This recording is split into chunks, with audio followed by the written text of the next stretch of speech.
자, 오늘은 민수기와 신명기를 공부하려고 합니다. 우리가 진도를 좀 더 빨리 나가야 될 것 같아서 민수기 하나만 하면 계속 한 달에 한 권만 하면 굉장히 오래 걸릴 것 같아요. 그래서 오늘은 민수기와 신명기 두 권의 책을 공부하도록 하겠습니다. 자, 민수기서에 있어서 가장 핵심적인 내용은 인구 조사입니다. 그래서 핵심 구절이 민수기 1장 1절에서 2절입니다. 제가 읽어드릴게요. 이스라엘 자손이 애굽 땅에서 나온 후 둘째 해 둘째 달 첫째 날에 여호와께서 시내 광야 회막에서 모세에게 말씀하여 이르시되 너희는 이스라엘 자손의 모든 회 중 각 남자의 수를 그들의 종족과 조상의 가문에 따라 그 명수대로 계수할지니. 여러분, 민수기가 한문이거든요. 이 책 이름 민수기, 민, 백성민, 수, 숫자 수. 그러니까 백성의 숫자를 세는 책이라는 거죠. 그래서 민수기의 사실 핵심적인 내용은 인구 조사입니다. 백성들의 숫자가 어느 정도 되는지를 조사하는 게 가장 중요한 민수기서의 내용인 것입니다. 그런데 이제 민수기서에서 인구 조사를 할 때는 한 번 한 게 아니라 두 번을 합니다. 민수기서 1장에서 인구조사를 해요. 그 다음에 민수기서 26장에서 인구조사를 한 번 더 합니다. 그래서 총 두 번에 걸쳐서 인구조사하는 것이 민수기의 핵심적인 내용이라는 것을 여러분이 기억하시면 좋을 것 같아요. 그래서 1장에 보면 언제 어느 장소에서 인구조사를 했는지가 중요한데요. 언제는 제가 방금 읽어드렸죠. 출애굽한 지 2년째 되는 2월 1일에 인구조사를 했습니다. 장소는 시내 광야에서 인구조사를 한 거예요. 한마디로 출애굽한 지 얼마 안 된 거죠. 출애굽한 지 한 2년여 지났을 즈음에 인구조사를 하게 된 것입니다. 어느 정도 되는가?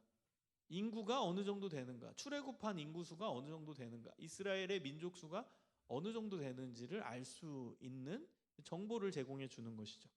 그래서 셌더니 몇 명이 나왔죠? 60만 3,550명이 나왔어요. 그래서 우리가 60만 명이 출애굽했다라고 얘기하는 근거가 여기 나오는 겁니다.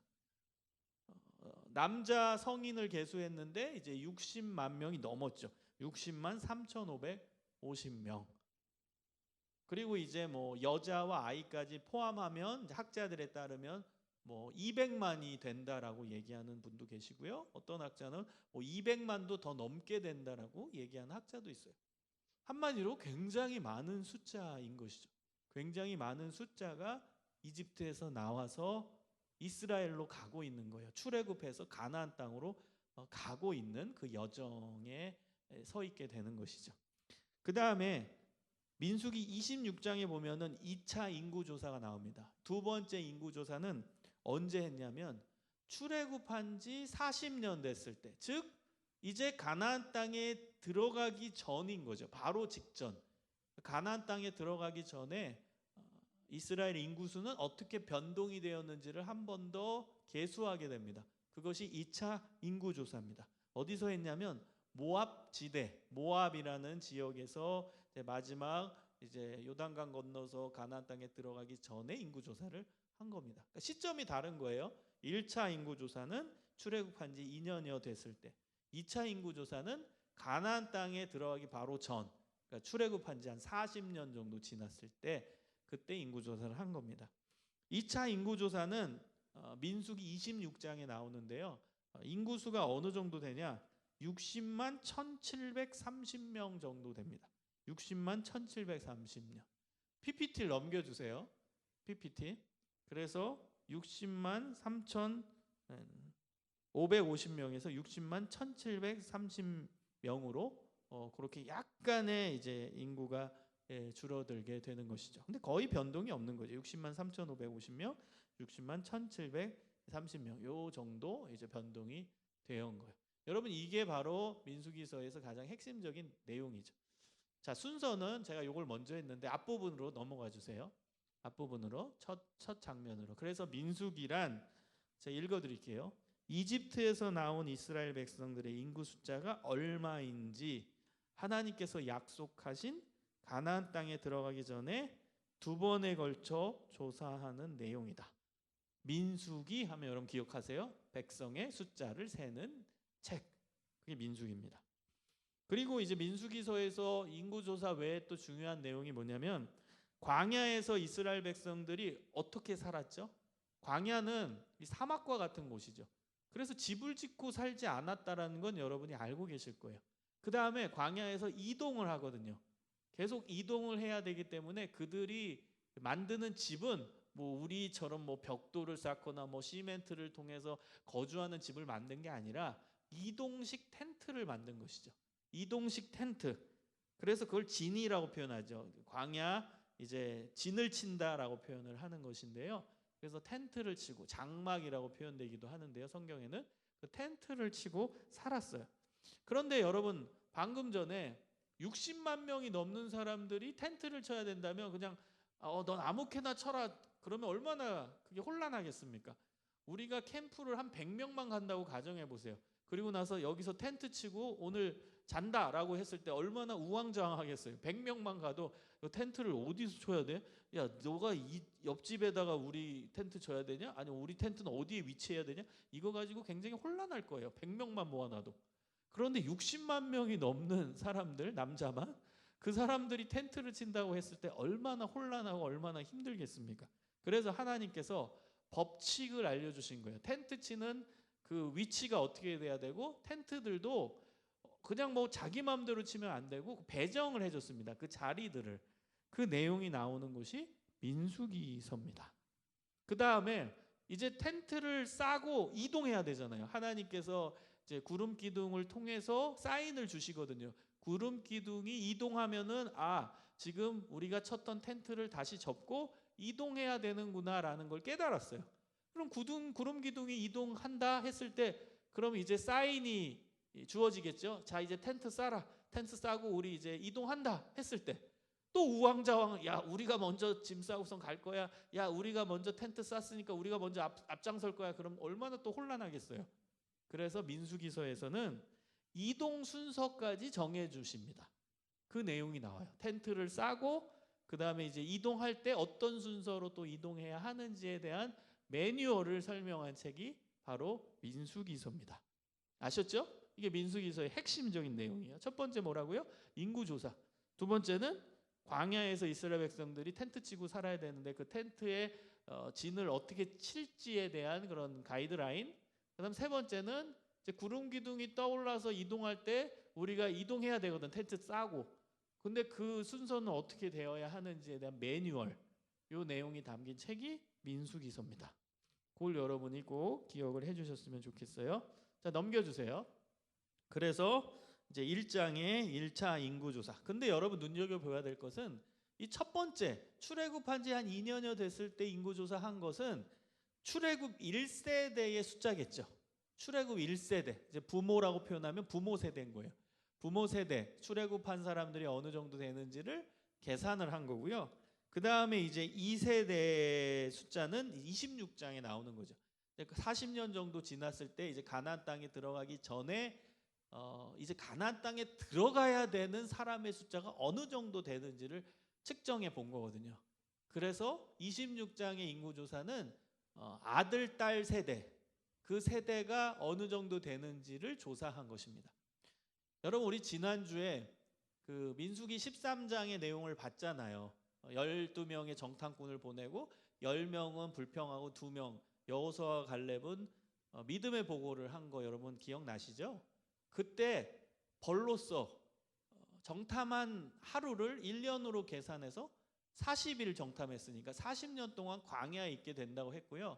또 지난주 설교에 빠진 내용인데 또 어떤 벌이 있었냐면은 여호수아와 갈렙 빼고 그게 출애굽 1세대예요.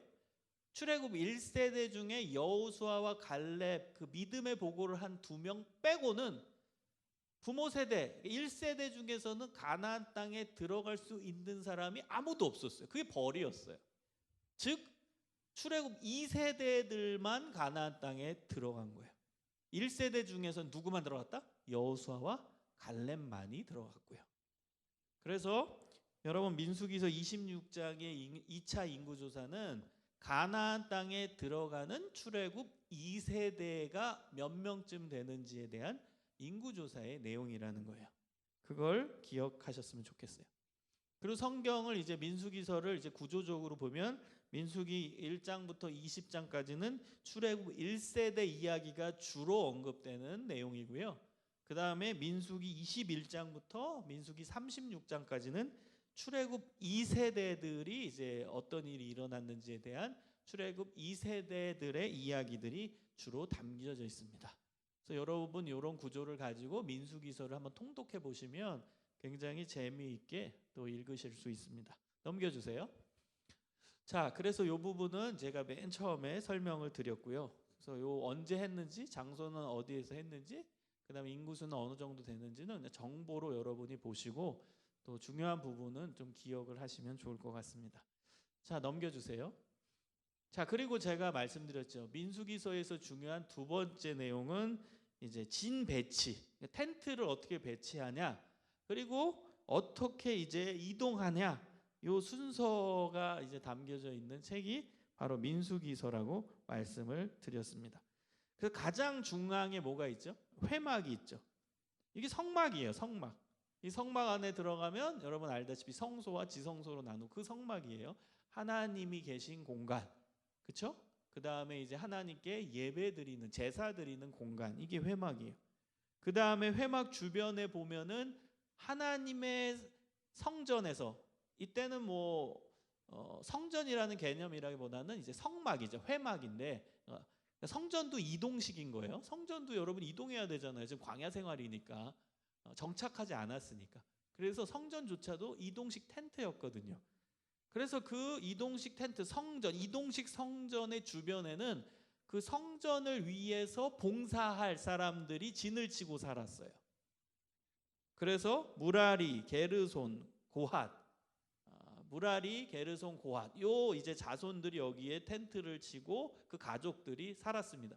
이들은 특혜를 받았죠. 성전 주변, 성막 주변에서 텐트 쳤죠. 그 이유는 가장 가까이에서 성전의 일을 하니까, 가장 가까이에서 성막의 일을 해야 하니까 성막 주변에 진을 치게 되었다는 거예요. 자, 그 다음에 회막 여러분 오른편에 보세요. 오른편 제 방향으로 오른쪽에 보시면 모세와 아론의 아들들이 이제 텐트를 치고 가장 근접해서, 성막 가장 근접해서 텐트를 치고 있었다는 것이죠. 이렇게 보시면 돼요. 이제 뭐 우리 교회는 이제 목사님들 사택이 이제 떨어져 있으면, 어떤 교회는 목사님 사택이 교회 안에 있어요. 가장 가까이. 마치 이거와 이렇게 비유를 할 수도 있겠죠. 성전이 있고 예배당이 있고 그 다음에 그 예배당 옆에 건물에 이제 사택이 있는 거죠. 목회자 사택. 그래서 가장 근접해서 목회자들이 사는 거죠. 그래서 언제나도 뛰어가서 예배당에서 예배드리고 또 예배당과 관련된 또 일을 할 수 있도록 그렇게 이제 마련해 둔 거죠. 가장 가까이에 있게끔, 성전 가장 가까이에 있게끔 하는 것이죠. 마찬가지입니다. 회막 가장 가까이에 모세와 아론과 또 아론의 아들들이 있어서 제사 업무를 할 때 어려움 없도록 가장 빨리 달려가서 일을 처리할 수 있도록 하나의 일종의 시스템이죠. 그런 시스템을 마련한 것이고요. 그 주변에는 이제 성전을 위해 봉사할 레위 가문들이 이제 텐트를 치고 살게끔 했다라는 것이죠. 자, 그 다음은 여러분이 그냥 정보로 그냥 보시면 됩니다. 요런 이제 질서정연하게 지파별로 텐트를 치고 있었다라는 걸 여러분 핵심적으로 알면 좋겠어요. 뭐 어디에 어느 위치에 어떤 지파가 진을 쳤는지, 어느 방향에서 어느 지파가 텐트를 쳤는지 이건 중요하지 않아요. 요거는 이제 뭐 목회자나 신학생들이나 신학 준비생들은 외워야 되고 알아야 되지만, 또 일반적으로 여기서 원리나 또 여기서 말씀하시고 싶은 하나님의 메시지를 아는 게 중요해요. 뭐 어디에 텐트를 쳤는지 어떤 방향인지 요거는 부차적인 거기 때문에 그렇게 중요하지 않고요. 여기서 핵심적인 내용은 뭐예요? 하나님은 질서정연하게 정해주셨다라는 거죠. 그 당시에는 지파들이 있었기 때문에 지파별로 어디에 진을 쳐라, 어디에 텐트를 쳐라라고 하나님께서 규정을 해주신 것이죠. 왜? 하나님이 만약에 뭐 아무데나 쳐라 그러면 얼마나 혼란하겠습니까? 그래서 여기서 알 수 있는 내용은 뭐죠? 우리 하나님은 질서의 하나님이시다라는 거예요. 그리고 규칙적으로 이렇게 정리를 해주시는 것이죠. 그래서 여기서 알 수 있는 하나님이 일하시는 방식, 그 다음에 하나님의 마음은 어떤지 이런 부분들을 여러분이 캐치할 수 있다면 이 진 배치에 대한 이 원리를 정확하게 이해할 수 있는 것입니다. 우리 하나님은 질서를 이제 마련해 주시는 분이신 것이죠. 그리고 우리는 그 질서대로 따라가면 되는 것이죠. 하나님이 만들어 주신 질서, 하나님이 만들어 주신 그 법칙대로 따라가다 보면 자연스럽게 질서가 유지되고 그 다음에 편안함을 유지하게 된다는 거죠. 만약에 그 질서가 없고 규정이 없다면 얼마나 혼란하겠어요. 막 진치다가 싸울 수도 있죠. 진 걷고 막 이동하다가 서로 싸울 수도 있고 막 그러면 혼란하겠죠. 그래서 오히려 하나님이 정해주신 질서대로 살면, 질서대로 움직이면 그럼 평안해집니다. 그리고 더 규칙적이고요, 더 좋은 일이 일어난다는 거죠. 평화가 오고 안전하게 된다는 것이죠. 그 원리를 여러분이 깨달을 수 있었으면 좋겠어요. 그래서 텐트 요 화살표는 이동 방향이에요. 그래서 쭉 이제 텐트를 걷고 이제 이동하자 했을 때는 텐트 걷는 순서예요. 텐트를 걷고 이제 그 순서대로 쭉 움직이는 거죠. 시계 반대 방향이죠. 쭉 한 지파씩 이제 앞장서 가지고 따라가는 것이죠. 근데 가장 먼저는 당연히 회막, 성전이 제일 중요하니까 이제 회막을 걷고 그 다음에 이제 준비해서 회막 중심으로 이동하는 진 순서를 정했다라는 거죠. 여기서 알 수 있는 원리는 뭐죠? 성전이 제일 중요하다는 거죠. 가운데 있는 회막이 제일 중요하다는 거죠.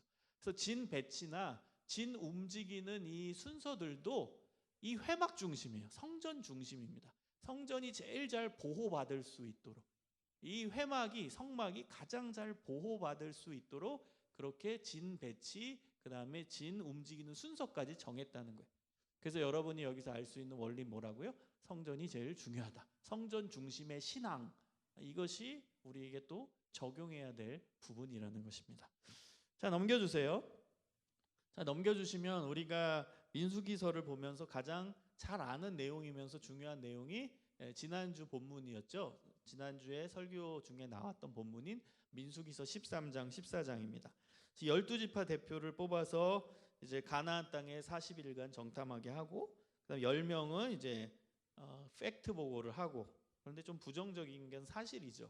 그다음에 2명 여호수아와 갈렙은 믿음의 보고를 했다라는 거.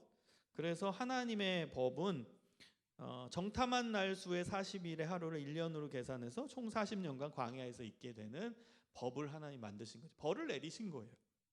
그 다음에 여호수아와 갈렙만이 출애굽 1세대 가운데서 가나안 땅에 들어갈 수 있었다는 그 사실을 알 수 있습니다. 그래서 여러분이 여호수아와 갈렙은 여호수아에서 보면 계속 나와요. 그럼 의문을 제기하거든요. 아니 여호수아와 갈렙은 왜 1세대 사람인데 왜 계속 나오냐? 나오는 이유가 바로 민수기 13장 14장의 이제 내용 때문이었어요. 그래서 여호수아와 갈렙만이 이제 긍정적인 보고, 믿음의 보고를 했기 때문에 하나님께서 그들을 세우시고 그들을 인정하신 것이죠. 그래서 이 2명만은 출애굽 1세대였지만 가나안 땅에 들어가게 하는 복을 주신 것이죠. 여기서 알 수 있는 게 뭐예요? 믿음이 중요한 거죠. 여러분, 믿음이 뭐예요? 믿은 대로 된다가 믿음이에요. 아주 심플하죠? 여러분, 여호수아와 갈렙은 어떤 고백을 했어요? 믿음의 고백이라고 지난주에 봤죠? 가나안 땅에 들어간다라는 게 믿음의 내용이었죠? 그래서 결과는 어떻게 됐다? 진짜 들어갔다 이겁니다. 여러분, 믿음이 왜 중요해요? 믿은 대로 되니까. 여러분, 요건 꼭 기억하세요. 믿은 대로 되니까 믿음은 중요한 겁니다. 여호수아와 갈렙은 우리는 하나님의 뜻이니까, 하나님이 원하시니까 가나안 땅에 들어간다라고 고백했잖아요. 그러니까 결과적으로 그 믿음 때문에 진짜 들어간 거예요. 1세대였지만. 그래서 여러분, 요 13장 14장의 내용이 민수기서에서는 가장 중요한, 신앙적으로는 가장 중요한 내용이에요. 믿음이 담겨져 있으니까, 믿음이 뭔지를 알려주니까. 그 믿음의 샘플인 여호수아와 갈렙이 나와 있기 때문에 그래서 중요한 본문인 것입니다. 자, 넘겨주세요.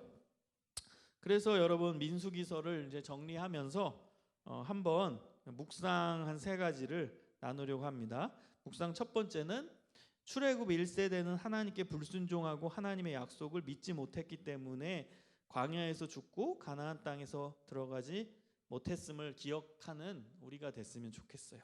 불순종했기 때문에, 하나님의 말씀, 하나님의 약속을 믿지 못했기 때문에 그 부분이 출애굽 1세대의 가장 큰 문제였다는 것이죠.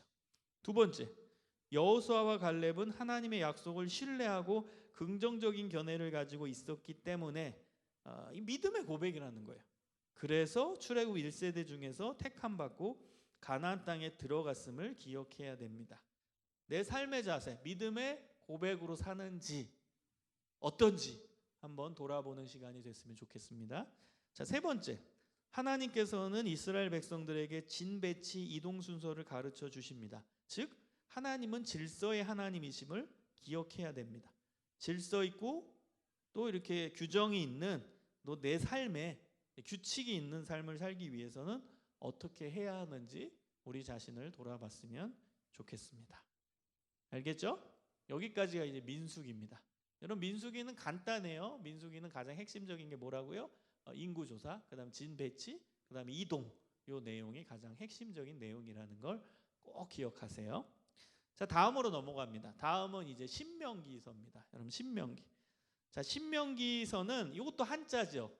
신명기, 명령할 때 명이고 신은 새로운 신이죠.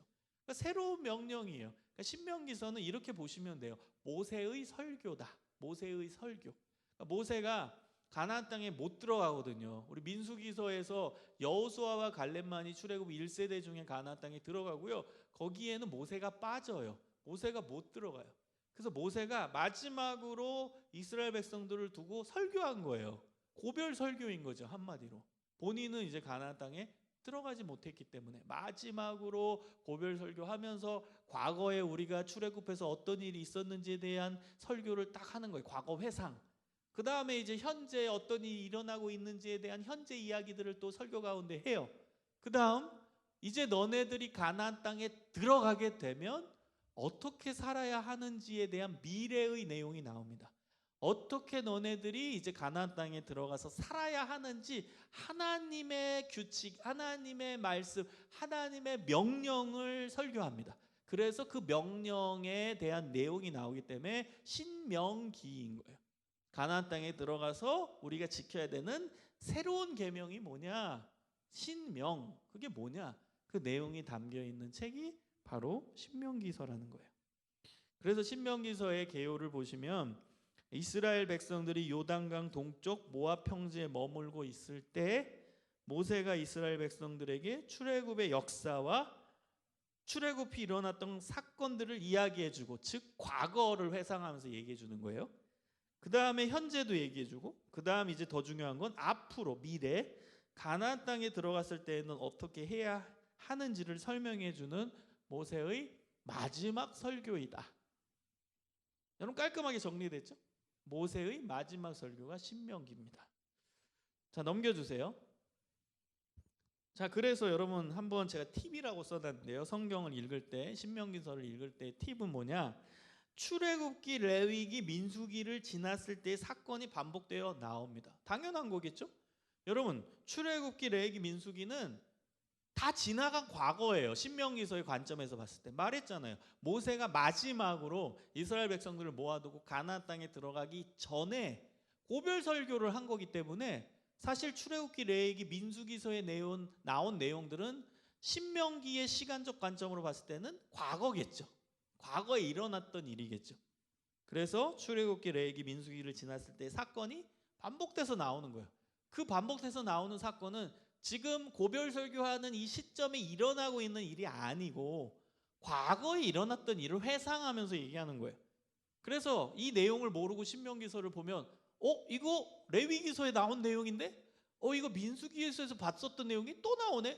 아니, 신명기서에는 왜 반복적으로 나오지? 또 이런 일이 또 생겼나? 2번 일어났나? 그게 아니라는 거예요. 과거에 일어났던, 그러니까 레위기, 출애굽기, 레위기, 민수기에 일어났던 일을 지금 설교 가운데서 회상하면서 얘기를 꺼낸 거기 때문에 반복적으로 나온다라는 것이죠. 그걸 여러분 기억하면 신명기를 재미있게 볼 수 있어요. 정확히 볼 수 있어요. 그리고 요 과거에 일어났던 사건들에 대해서 어떻게 하죠? 모세는 재해석을 합니다. 해석을 해줘요. 그때 이런 일이 일어났지. 그 해석은 바로 이런 거야. 그때 이런 사건이 있었지. 너네가 불순종했기 때문이야. 이 사건, 과거의 사건들에 대해서 모세가 이제 관점, 하나님의 관점을 갖고 하나님의 기준을 가지고 하나님이 생각하시는 기준, 하나님의 말씀의 기준을 가지고 재해석을 합니다. 그 내용이 신명기서의 중요한 내용이라는 거예요. 자, 신명기에는 과거 사건에 대한 재해석, 현재의 내용, 그 다음에 미래, 가나안 땅에 들어가면 어떻게 하라는 미래의 내용이 나옵니다. 그래서 즉 신명기서는 과거, 현재, 미래를 아우르는 모세의 설교다. 이렇게 보시면 돼요. 과거, 현재, 미래를 종합하는, 아우르는 모세의 설교다라고 여러분 기억하시면 됩니다. 넘겨주세요. 자, 구조를 보면 신명기서는 이제 1장부터 34장까지 있는데요. 1장부터 30장까지는 이제 전체 신명기에 대한 내용이에요. 설교예요. 설교의 내용입니다. 그래서 과거에 대한 회상, 현재 일어나고 있는 일, 미래에 너네들이 가나안 땅에 들어가면 어떻게 해라, 이런 이제 설교의 내용들을 다 언급하고 있는 게 1장부터 30장까지입니다. 그 다음에 31장부터 34장은 우리 책에는 부록이 있잖아요. 일반 책에는 마치 부록과 같은 역할을 합니다. 그래서 신명기 31장부터 34장을 신명기 부록이라고 표현을 해요. 여기는 어떤 게 나오냐? 여러분 알다시피 모세의 후계자가 누구죠? 여호수아죠. 그래서 모세가 여호수아를 세우는 후계자 지명하고 세우는 내용이 나와요. 그 다음에 모세도요, 여러분 노래를 합니다. 찬양을 해요. 모세의 노래가 이 부록에 나옵니다. 그 다음에 모세가 이제 축복을 하는 내용이 나오고요. 그 다음에 더 놀랍게 모세가 죽은 내용까지 나와요. 그래서 모세가 생명이 이제 하나님이 부르시는 내용까지, 이제 이 세상에서의 삶, 사명을 마치고 하나님 나라에 가는 그런 내용까지도 담겨져 있다는 거예요. 그래서 요거는 이제 신명기서 부록이라고 표현을 합니다.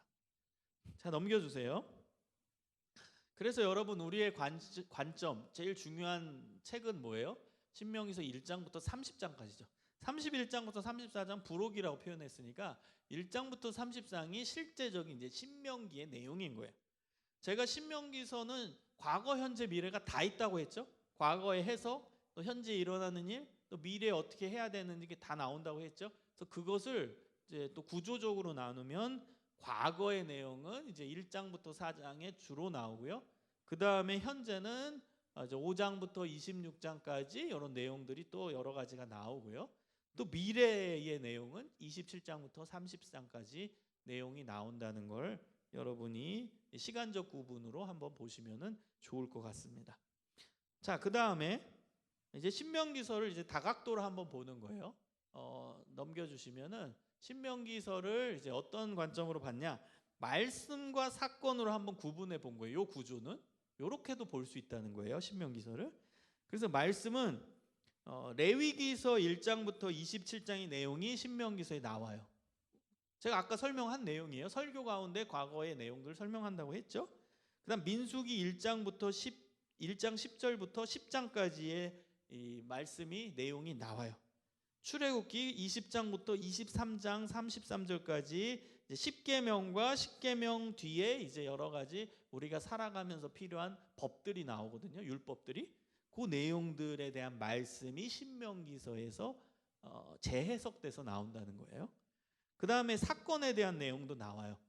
대표적인 게 출애굽기 32장의 금송아지 사건이 있죠. 그 내용도 이제 언급을 하고요. 민수기 13장에 이제 정탐하는 내용, 이것도 나와요. 그 다음에 민수기 25장에 이제 음행하는 이제 죄를 짓는 그런 내용, 그리고 그거에 대한 해석도 나온다는 거예요. 그래서 이렇게도 한번 볼 수 있다는 거예요. 말씀과 사건이라는 두 기준을 가지고선 구조를 나눠볼 수도 있다는 거예요. 그러니까 여러분이 기억할 것은 신명기서는 과거, 현재, 미래가 다 나온다. 그리고 옛날에 이제 말씀에 대한 내용, 그다음에 옛날에 있었던 사건에 대한 내용이 재해석돼서 나온다라는 걸 여러분이 기억하시면 좋겠습니다. 자, 넘겨주세요. 근데 여러분이 좀 더 이제 좀 깊게 신명기서를 보면 이 부분은 좀 눈여겨 봐야 됩니다. 설교고 과거에 뭐 있었던 일, 뭐 설교했던 거, 가르쳤던 거 이게 다시 반복돼서 나오지만 출애굽기, 레위기, 민수기에 없는 율법, 출애굽기, 레위기, 민수기에서 나오지 않는 명령들이 신명기서에서는 또 새롭게 언급됩니다. 이런 부분은 이제 중요한 것이죠. 새로운 게 나와요. 출애굽기, 레위기, 민수기에 있던 내용이 반복적으로 또 재해석돼서 나오는 거, 그걸 뛰어넘어 신명기서에서만 나오는 율법이 있다는 것입니다. 그 대표적인 게 신명기서 12장에 나오는 중앙성소사상, 그 다음 17장의 왕해법, 그 다음 23장의 총회제회법, 26장의 첫 열매법입니다. 이건 꼭 여러분 기억하시면 좋을 것 같아요. 자, 한번 제가 빨리 찾아서 읽어드릴게요. 중요한 부분만. 자, 신명기 12장 11절 12절을 보시면 중앙성소 사상이 나와요. 너희는 너희의 하나님 여호와께서 자기 이름을 두시려고 택하실 그곳으로, 택하실이라고 표현되어 있죠. 이게 중앙이에요. 중앙. 여기서 중앙은 예루살렘이죠.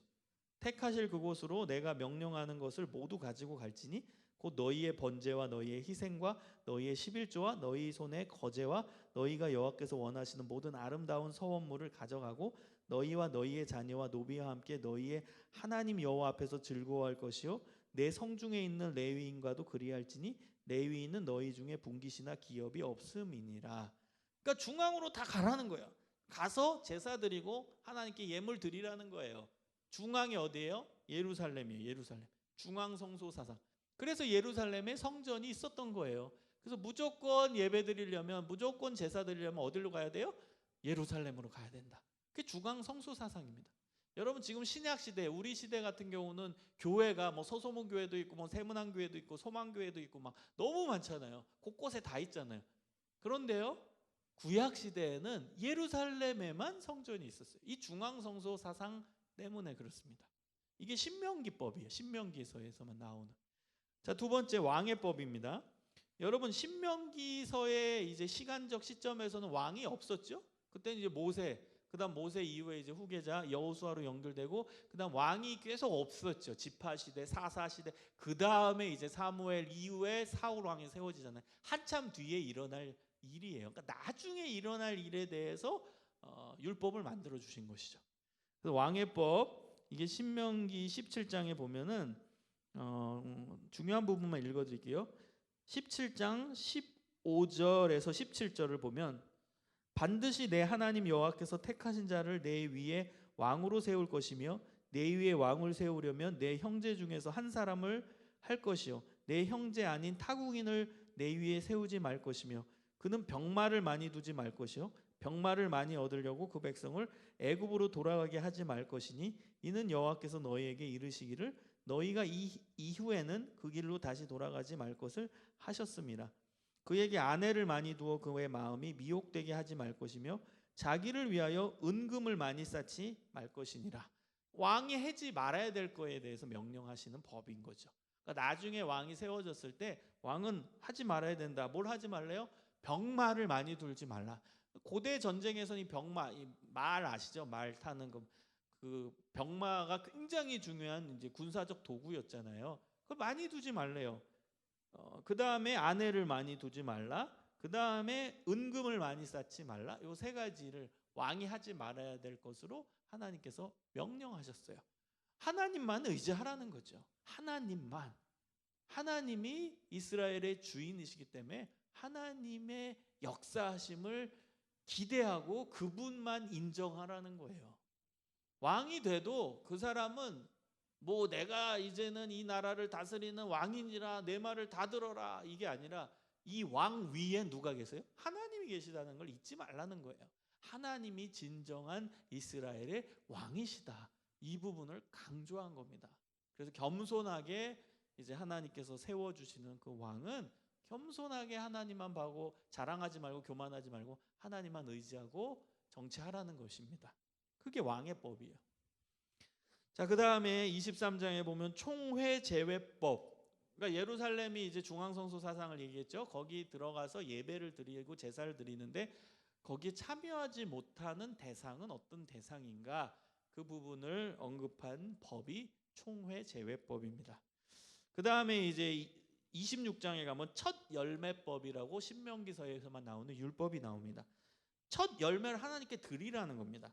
신명기서 26장 1절, 2절, 3절을 보면 내 하나님 여호와께서 내게 기업으로 주어 차지하게 하실 땅에 내가 들어가서 거기에 거주할 때에 내 하나님 여호와께서 내게 주신 땅에서 그 토지의 모든 소산의 만물을 거둔 후에 그것을 가져다가 광주리에 담고 내 하나님 여호와께서 그의 이름을 두시려고 택하신 곳으로 그것을 가지고 가서 그때의 제사장에게 나아가 그에게 이르기를 내가 오늘 당신의 하나님 여호와께 아뢰나이다. 내가 여호와께서 우리에게 주시겠다고 우리 조상들에게 맹세하신 땅에 이르렀나이다 할 것이요. 제사장은 내 손으로 그 광주리를 받아서 내 하나님 여호와의 제단 앞에 놓을 것이며 첫 열매, 소산물의 첫 열매를 하나님께 드리라. 이것이 바로 첫 열매법입니다. 신명기서에서 나오는 신명기법입니다. 그래서 이 부분은 여러분 출애굽기, 민수기, 출애굽기, 레위기, 민수기에 없는 계명이라는 걸 기억하시고 요 네 가지 법은 가장 중요한 법이니까 기억하시면 좋을 것 같아요. 자, 넘겨주세요. 그리고 이제 신명기서의 이제 결론과 같은 구절은 신명기서 28장의 내용이에요. 전체거든요. 그러니까 복과 저주를 구분하십니다. 그러면 하나님의 말씀에 순종하면, 즉 하나님의 율법에 순종하면 복 받는다. 하나님의 율법을 순종하지 않으면 저주를 받는다. 이것이 신명기서의 사실 결론입니다.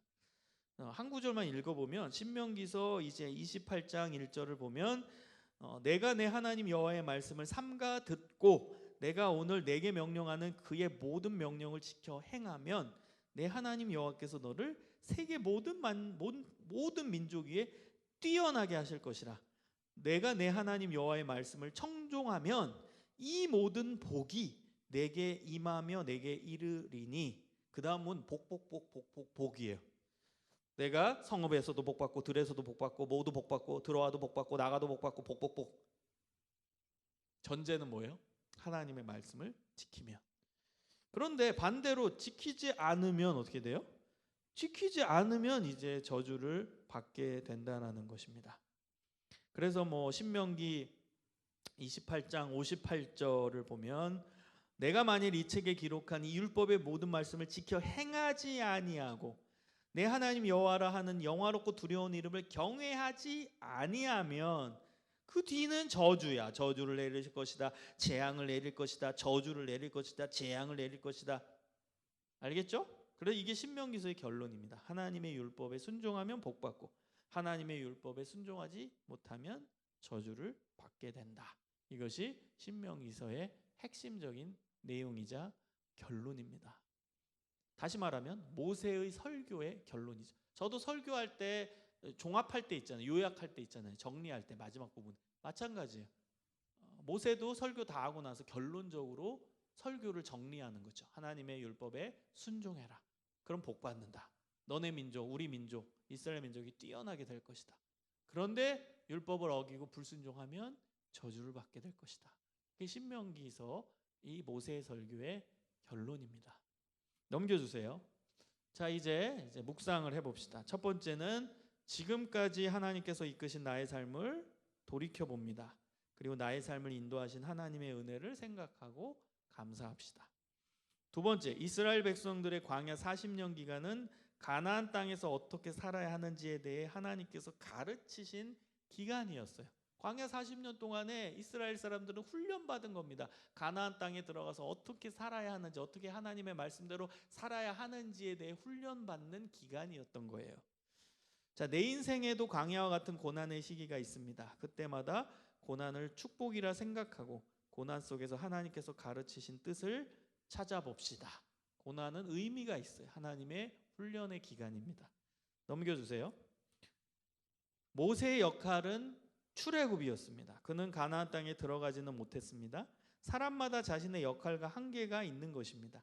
자신의 역할에 충실하고 세상적인 욕심에 이끌리는 사람이 아닌 하나님의 비전에 의해서 움직이는 사람이 됐으면 좋겠어요.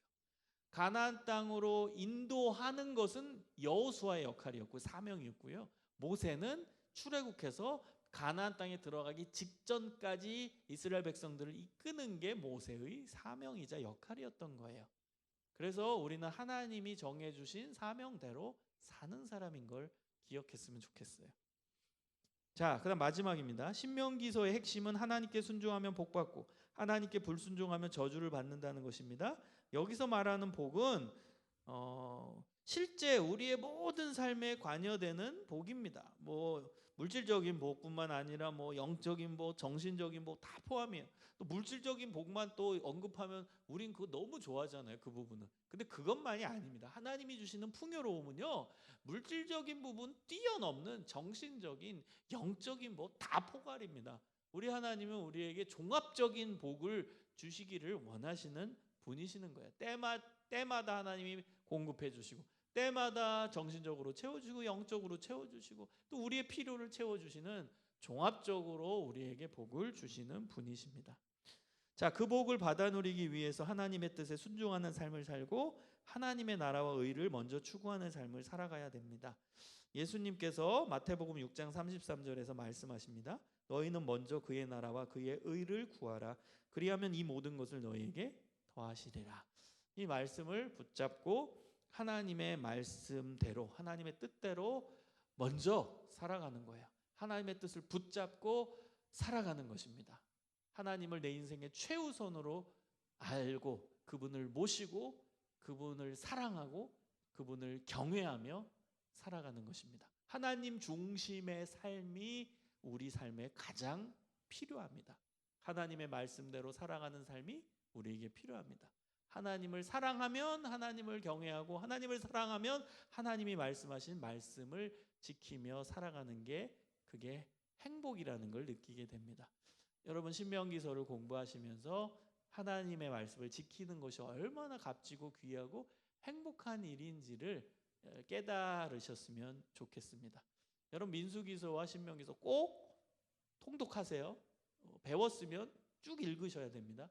요 전 이해, 이런 기본적인 이해를 가지고 꼭 민수기서, 신명기서를 통독하시기를 바랍니다. 여러분 수고하셨습니다. 기도하겠습니다. 하나님 감사합니다. 오늘 민수기서와 또 신명기서를 공부하게 하시니 감사합니다. 하나님, 우리가 여호수아와 갈렙처럼 믿음의 고백을 하게 하여 주시고 또 하나님은 질서의 하나님이신 것을 깨닫고 또 하나님의 말씀대로 살아가는 것이 가장 행복한 우리의 삶임을 깨닫고 하루하루 믿음으로 살아가게 하여 주옵소서. 그리고 신명기서를 통해서 하나님의 말씀, 율법, 계명들을 주셨습니다. 하나님의 말씀을 지키고 살아가는 게 우리 삶의 가장 큰 유익이고 행복이라는 사실을 믿고 의지하고 하나님 중심으로 살아가게 하여 주옵소서. 감사드리오며 예수님 이름으로 간절히 기도드립니다. 아멘.